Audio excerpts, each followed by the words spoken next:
Bem-vindos ao nosso primeiro episódio do podcast Pó Direito. Que é o nosso podcast. Esse primeiro episódio ele é voltado para o direito de vizinhança. Aproveitem esse conteúdo e desde já agradeço a atenção de vocês.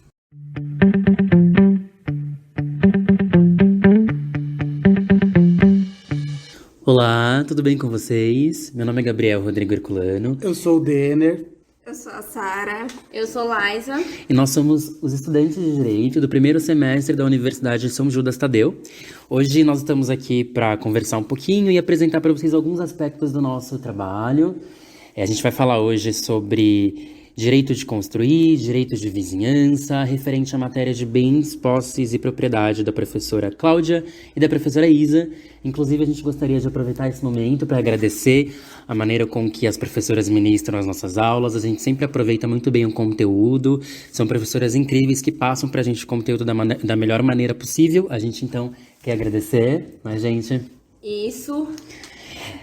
Bom, como eu mencionei no início, nossa matéria de bens, posses e propriedade. Hoje a gente vai tratar sobre um dos assuntos, na verdade, acerca desse tema. Então a gente vai trazer para vocês um pouco sobre o direito de construir, né? Acerca do direito de vizinhança, direito de construir com as limitações, as responsabilidades no que diz respeito às construções, né, alheias. Isso, e a gente vai trazer um caso aí para a gente poder, que se trata diretamente sobre esse assunto, né, sobre o direito da vizinhança. E dentro desse caso a gente vai tentar fazer um desenvolvimento, uma resolução, né, acerca em cima da nossa matéria, onde a gente pode verificar uma melhor solução aí pro caso específico, né? A gente trouxe esse caso justamente para a gente partir desse ponto. A partir desse caso a gente vai discutir, vai ser o nosso fio condutor, na verdade. A Laís, então, vai apresentar para vocês o nosso caso. É um caso real que a gente escolheu para trabalhar essa primeira questão. Então, fiquem aí com a Laís, ela vai explicar um pouco para a gente sobre o caso. Muito obrigado. Oi, gente, eu sou a Laisa. Eu vou ler o texto para vocês aqui sobre o caso. Ana, Janaína, Débora e Juliana são donas de um mesmo terreno que foi dividido ao meio. Ana e Janaína, sendo elas respectivamente mãe e filha, ficaram com uma parte e Débora e Juliana, sendo elas irmãs, ficaram com a outra. Juliana e Débora construíram casas além de suas moradia e aluguel. Após Juliana dar início a uma construção ao lado, Débora e Juliana tentaram impedir a obra informalmente, alegando que a casa que viria a ser erguida tamparia o sol dos inquilinos dessas, fazendo com que perdessem valor econômico. Informaram ainda que, caso Janaína não desistisse de construir, elas iriam recorrer ao judiciário. Nesse caso, pode Débora e Juliana impedir que Janaína construa a casa em sua propriedade? Então, gente, basicamente o caso é o seguinte: há um imóvel e esse imóvel há 4 proprietários. Esse imóvel é dividido em 2, onde de um lado fica Ana e Janaína, que são mãe e filha, e do outro Débora e Juliana, que são irmãs. A Débora e a Juliana, elas querem construir um imóvel além das suas casas, né, para elas poderem alugar essas casas, né? Só que o que acontece? A Janaína, ela quer impedir essa construção, alegando que a construção irá tampar o sol. Na verdade, o que a Janaína alega é que essa construção que vai vir a ser erguida vai atrapalhar os inquilinos dela, né? E, consequentemente, ela vai acabar perdendo o valor econômico, né? Por conta dessa construção. E aí ela alega que por conta do sol... Ela alega, né, perder o valor e que se caso elas prosseguissem, né, com esse tipo de construção, ela ia recorrer ao judiciário, né? Judiciário. Nesse caso, Débora e Juliana pode impedir Janaína de construir sua casa nessa propriedade? E aí, gente, o que vocês acham? Bom, então a gente trouxe esse caso para a gente discutir. Agora o Denner e a Liza, eles vão falar um pouquinho sobre os artigos, sobre a doutrina que a gente tem aqui como dispositivo, para a gente tentar entender o porquê que a Débora não poderia mover essa ação contra a Janaína, e por que a Janaína está dentro das normalidades legais, né, acerca dessa construção.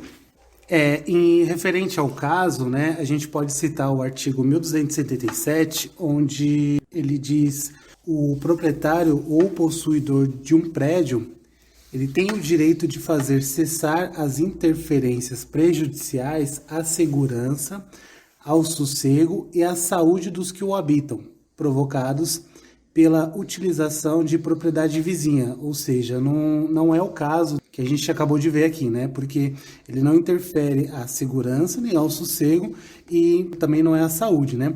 E prosseguindo com o artigo 1277, no parágrafo único, diz o seguinte: proíbem-se as interferências considerando-se a natureza da utilização, a localização do prédio, atendidas as normas que distribuem as edificações em zonas e os limites ordinários de tolerância dos moradores da vizinhança. Ou seja, com embasamento nesse artigo 1277, a gente vê que, a gente conclui, né, a Débora e a Juliana não conseguem impedir que a Janaína construa, né, por conta desse artigo 1277 que asseguram ela o direito de construir.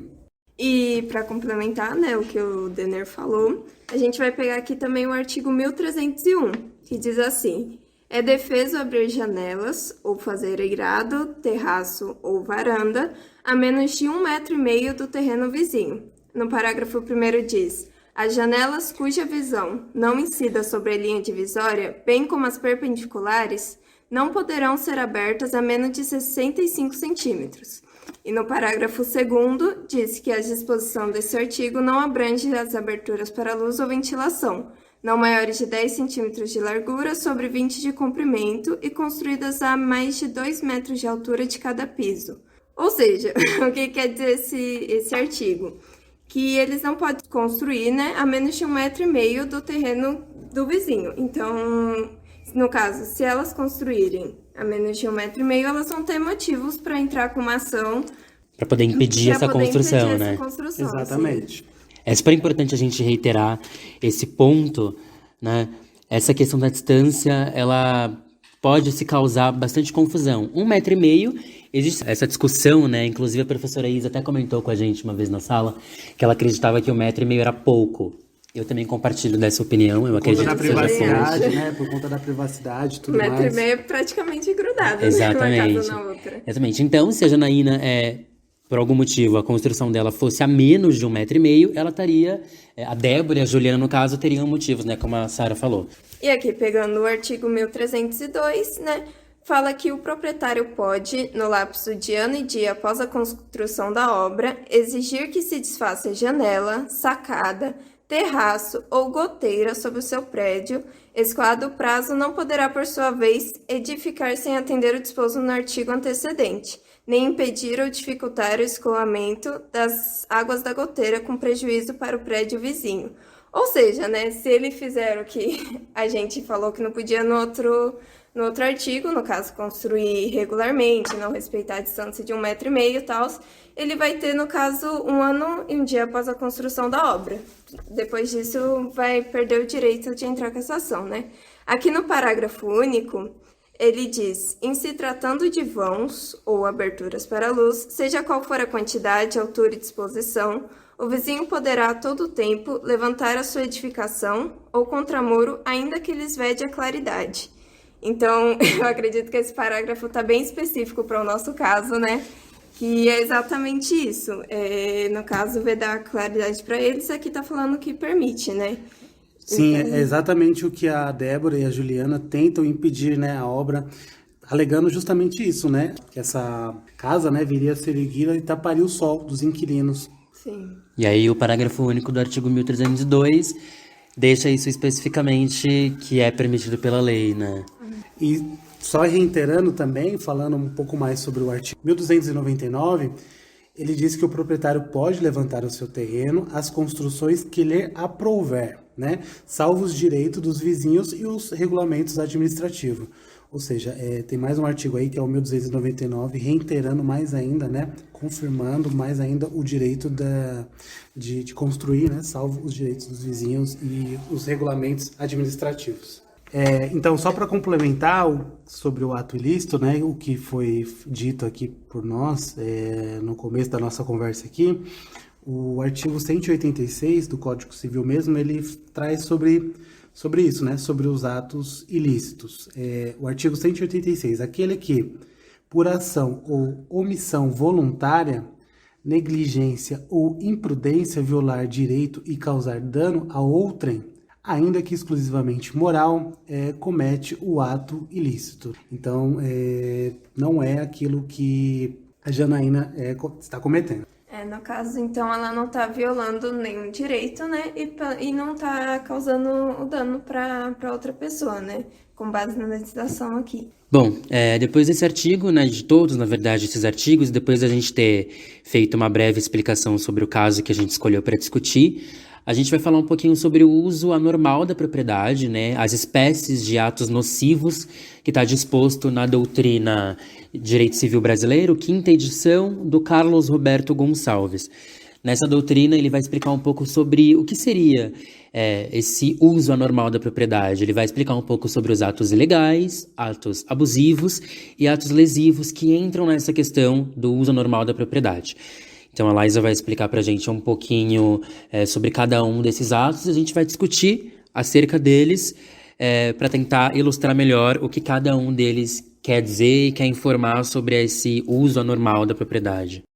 As interferências ou atos prejudiciais à segurança, ao sossego e à saúde, capazes de causar conflitos de vizinhança, podem ser classificados em 3 espécies: ilegais, abusivos e lesivos, sendo eles ilegais os atos ilícitos que obrigam à composição do dano nos termos do artigo 186, o artigo anterior que o Denner leu. Como, por exemplo, atear fogo no prédio vizinho, ainda que não existisse supratrismo no artigo 1277, o prejudicado estaria protegendo pela norma do artigo 186, combinada com o artigo 927 do mesmo diploma, que lhe garante o direito à indenização. Se o vizinho, por exemplo, danificar as plantações de seu confinante, o ato é ilegal e sujeita a agente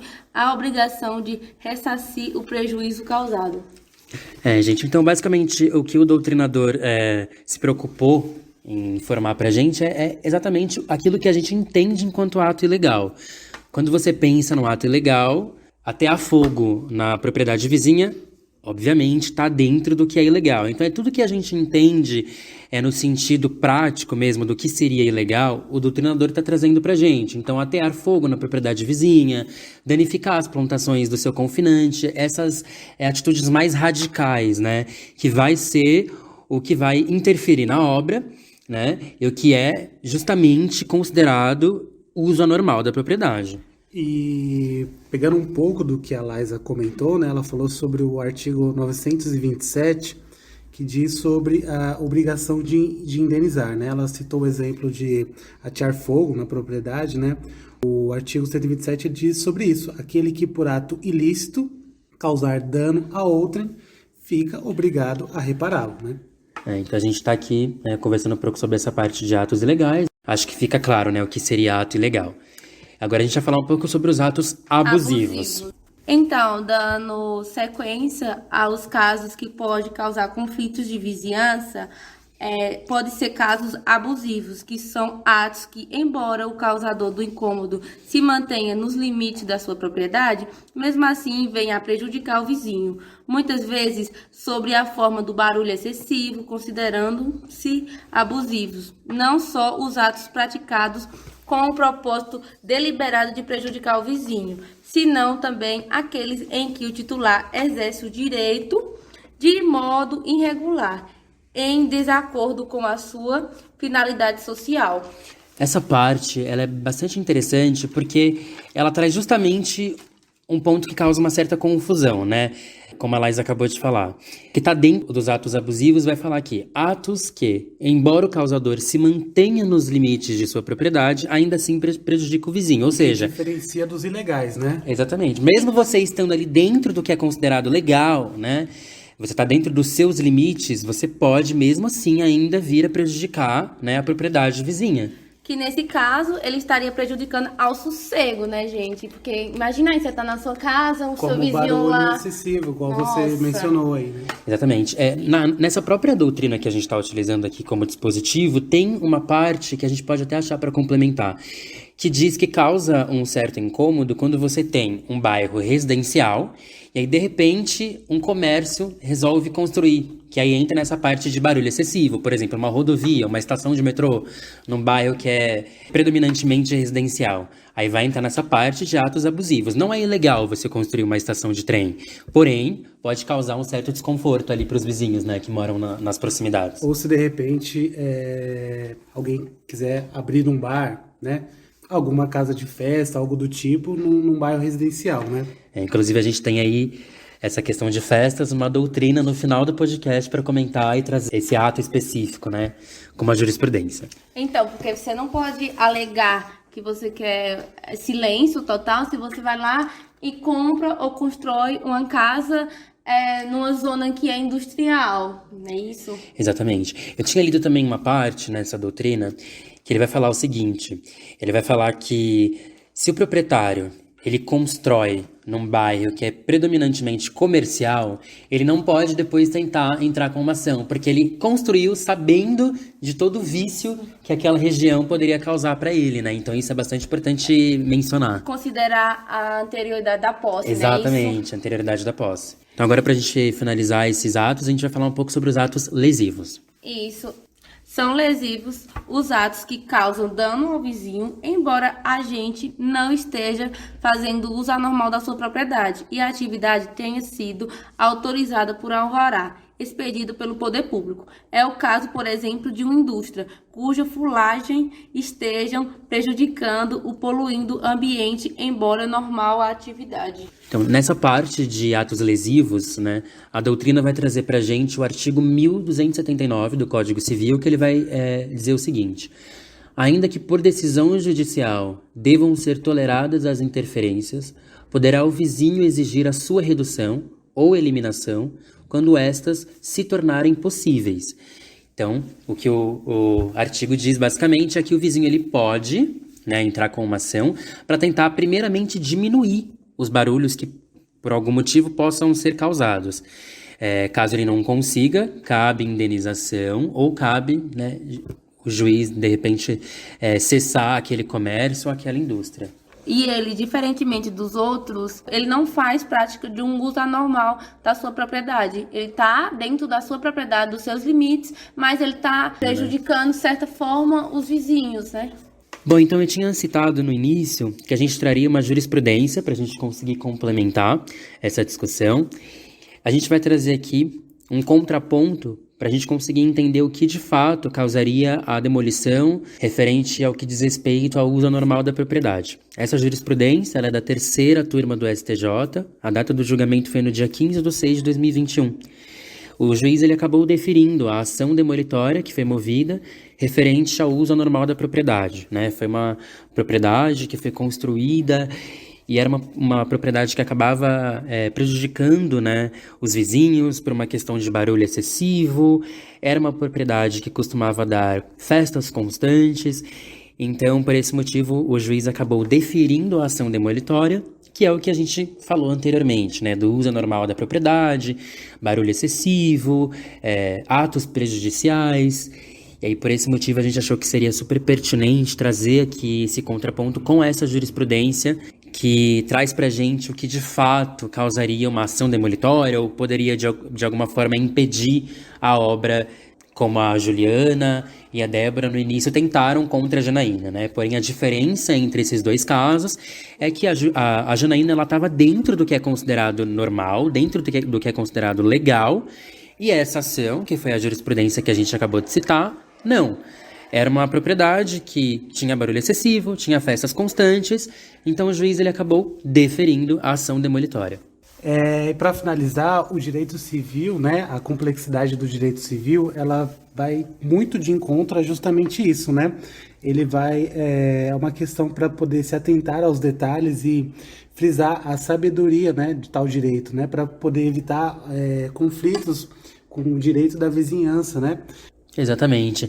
É super importante a gente prestar atenção nesses detalhes, né, como o Denner mencionou, para a gente poder evitar certos tipos de conflito que pode aí acabar causando algum tipo de crime, como a gente costuma ver com frequência nos jornais.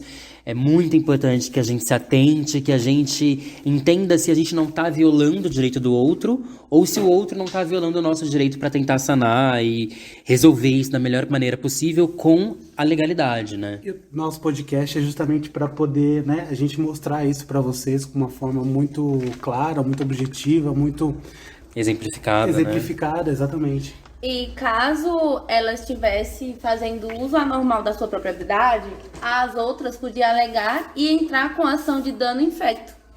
Exatamente, é super importante a gente citar a ação de dano infecto, que é a ação que poderia ser movida caso a Janaína estivesse fora do que é considerado legal. Alguém precisa acrescentar alguma coisa? Então, esse direito da vizinhança, ele é um direito híbrido. Ora, ele se comporta como direito Real, ora como dever, né? Bom, gente, espero que vocês tenham gostado da nossa discussão, do nosso debate acerca do direito de vizinhança. A gente espera ter ajudado e tirado algumas dúvidas que vocês tenham ou pode chegar a ter futuramente. Nosso intuito é justamente esse, é sanar qualquer tipo de dúvida que eventualmente a gente pode ter, até porque são casos muito cotidianos e reais, como o Gabriel mencionou aí anteriormente, né? E a gente fez esse trabalho com muita dedicação, com muito amor e com muito carinho. Espero que todos gostem. E é isso. Eu agradeço, juntamente com os meus colegas. Muito obrigado por terem chegado até o fim do nosso podcast. Agradecemos muito a possibilidade de vocês e aí o tempo de vocês. E a oportunidade de poder, né, estar comentando sobre esse caso. É isso, até a próxima. Tchau, tchau. Tchau, pessoal. Até a próxima. Tchau.